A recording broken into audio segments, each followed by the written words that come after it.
FCRA ചട്ടഭേദഗതിയിൽ പ്രതിഷേധം കടുപ്പിക്കാനൊരുങ്ങി കൂടുതൽ സംഘടനകൾ. അടുത്ത മാസം 3-ന് പ്രതിഷേധ ദിനമായി ആചരിക്കും.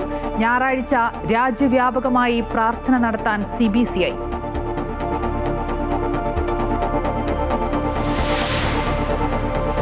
കാപ്പ കേസിൽ ജയിലിൽ കഴിയുന്ന കൗൺസിലർ സുഗതനെ വീണ്ടും സത്യപ്രതിജ്ഞ ചെയ്യിക്കാനുള്ള ശ്രമത്തിൽ BJP. ഒരു ദിവസത്തെ ഇളവ് ആവശ്യപ്പെട്ട് കോടതിയെ സമീപിക്കും. ഡെപ്യൂട്ടി മേയർ തെരഞ്ഞെടുപ്പ് അസാധുവാക്കണമെന്നാവശ്യപ്പെട്ട് കോടതിയെ സമീപിക്കാൻ CPIയുടെ നീക്കം.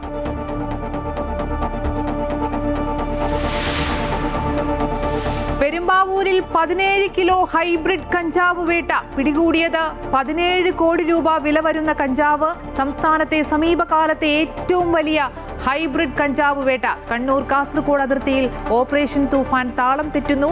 അതിർത്തികൾ വഴി വൻതോതിൽ കടത്തുന്ന ലഹരി വസ്തുക്കൾ പിടികൂടാൻ കൃത്യമായ പ്രവർത്തന പദ്ധതിയില്ല.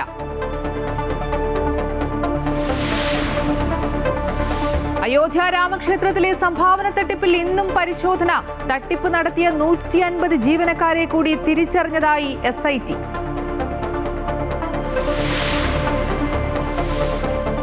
രണ്ടാം ജയത്തോടെ ബ്രസീൽ ഗ്രൂപ്പ് ചാമ്പ്യന്മാരായി. നോക്കൌട്ടിൽ